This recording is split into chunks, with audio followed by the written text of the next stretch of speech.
And it happened after these things that God tested Abraham and said to him, Abraham. And he said, Here I am. And he said, Now take your son, your only son Isaac, whom you love, get yourself into the land of Moriah. Offer him there as an offering upon one of the mountains of which I shall tell you. So Abraham got up early in the morning, saddled his donkey, took 2 of his young men with him, and Isaac his son, split the wood for the offering, and went up to the place which God told him. And on the 3rd day, Abraham lifted up his eyes and saw the place far off. And he told his young men, You stay here with the donkey, and me and the lad will go up yonder and worship and come again to you. And Abraham took the wood of the burnt offering and laid it upon Isaac his son, and took the fire in his hand and a knife, and they went, both of them together. And Isaac spoke to Abraham his father, saying, My father? And he said, Here I am, son. And he said, Here are the fire and the wood, but where's the lamb for this burnt offering? And Abraham said, My son, God will see to it, providing a lamb for a burnt offering for himself. So they went, both of them together, and they came to the place which God told them about. Abraham built an altar there and laid the wood on it in order, and bound Isaac his son, and laid him on the altar upon the wood. Abraham stretched forth his hand and took the knife to slay his son. Then the angel of the Lord called out to him from heaven and said, Abraham, Abraham.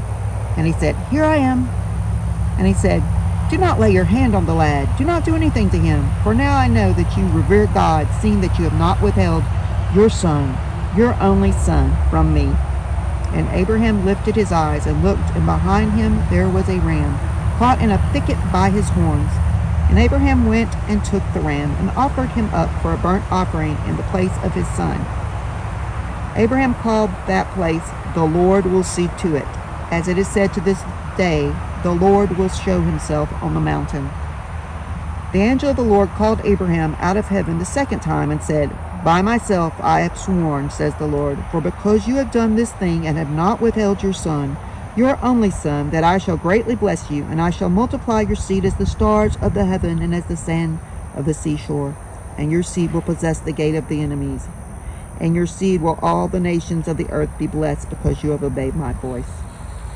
So Abraham returned to his young men, and they rose up and went together to Beersheba, and Abraham stayed at Beersheba.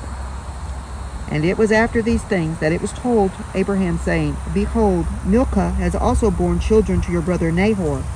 Uz his firstborn, Buz his brother, Kemuel the father of Aram, Chesed, Hazo, Pildath, Jilpah, Bethuel, and Bethuel begot Rebekah. These 8 Milcah did bear to Nahor, Abraham's brother.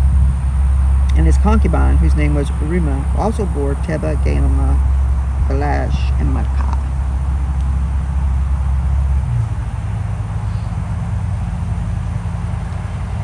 And Sarah was 127 years old. These were the years of her whole life. She died at Kiriath Arba, the same as Hebron in the land of Canaan. And Abraham came to mourn for Sarah and to weep for her.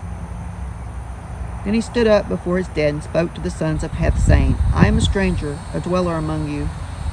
Provide for me a title to a burying place with you, so I may bury my dead out of my sight. And the children of Heth answered Abraham, Hear us, my lord, you are a mighty prince among us. Bury your dead in your choice of our sepulchres. None of us will withhold this sepulchre from you, but that you can bury your dead. And Abraham stood up, bowed himself to the people of the land, to the children of Heth, and he spoke with them, saying, If it is your thinking that I should bury my dead out of my sight, listen to me and plead for me with Ephron the son of Zohar, that he may give me the cave of Machpelah, which he has. It is in the end of his field, for as much money as it's worth.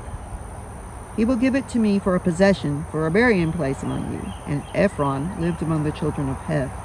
Ephron the Hittite answered Abraham in the hearing of the children of Heth, even of all who went in at the gate of his city, saying, Nay, my lord, listen to me. I give the field to you, and the cave that is in it.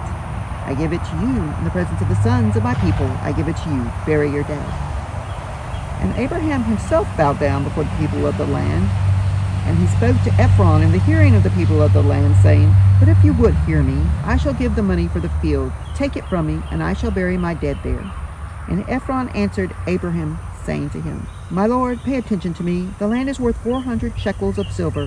What is that between me and you? Therefore bury your dead. And Abraham did pay attention to Ephron Abraham weighed to Ephron the silver, which he named in the hearing of the sons of Heth, 400 shekels of silver, current money with the merchant.